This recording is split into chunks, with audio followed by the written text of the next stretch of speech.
Ағай, өте пайдалы ақпарат. Енді қорытындылай келе, журналистерге қандай кеңес берер едіңіз? Мындай жас студенттерге берер ақылыңыз қандай? Сол туралы айтсаңыз. Жақсы.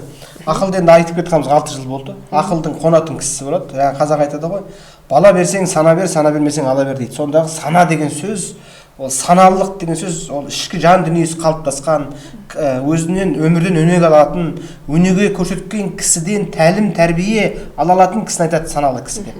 Әйтпесе нан жеп, тамақ ішіп, дұрыс киініп, барып кел, жұмсап кел дегенді қазір ақылы бар кинологтар ниеттері де жасап жүр ғой.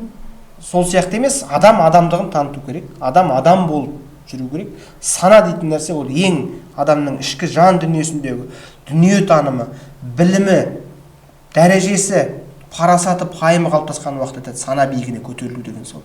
Мұхтар Шахановтың жаңа айтады ғой, сана биігінде табысу керек деп, ғашықтар деп айтады ғой, сол сияқты сана биігіне көтерілу керек. Ол үлкен деңгей.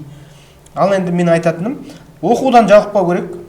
Журналист болғаннан кейін жақсы оқыған студенттеріміз бар, дағдысын бізді үйренген, біздің айтқанымызды тыңдаған, дағдыларды қалыптастырған, тапсырмаларды үнемі қайталап отырған. Академиялық сабақта бәрі жазылып тұр бізде.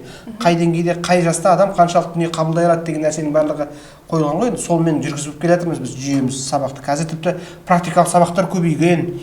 Мысалы студияда запись жасап отырмыз ғой. Осының өзі бұрын болған жоқ. Біз қазір соны жасап, практиканы бірден көрсетіп, міне теория өтем, подкаст, міне жаса деп отырмыз. Жасап отырсыздар менімен де. Сондай осындай сіздер қатарлы айтқан дүниені қағып алып, зейін қояды, тыңдап, құлағымен тыңдағанды көңіліне түйіп, жүрегіне орнықтырып, ойлау жүйесіне, ертеңгі істейтін ісіне пайдаланып кете алса, онда ол үлкен нәтиже болар. Мен жастарға айтатыным сол, ешқашан оқудан жалықпау керек. Мейлі журналист болмай-ақ қой. Жақсы оқысаң, жақсы жар боласың, жақсы ана боласың, жақсы әке боласың, жақсы ата боласың, өмірің біткенше сенің жақсы оқыған дүниең сізді бір жерде жаман қылмайды. Сізді үнемі көтеріп жүреді, мәртебеңізді көтереді, оқығаныңыз, біліміңіз.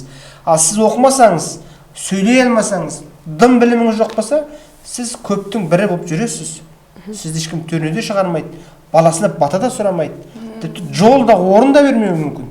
Сол үшін білімдіге қай жерде де төр бар, білімдінің қай жерде де жүзі жарық. Сондықтан сондай дағдылар қалыптасу керек деп ойлаймын. Керемет, бәрімізге де есімізде болсын, Ал енді біздің подкастымыз осымен аяқталды. Біздің қонағымыз Жәнібек Қалымұлы, сізге көп рахмет. Өзіңіздің тәжірибеңізбен бөлісіп жатырмыз, Енді бұл біздің көрермендерімізге және бізге, бәрімізге де есімізде болып, яғни өмірімізде пайдаға асады деп үміттенемін. Сонымен сау болыңыздар, подкастымыз осымен аяқталды. Келесі кездескенше аманшылықта болайық. Сау болыңыз. Жақсы, рахмет.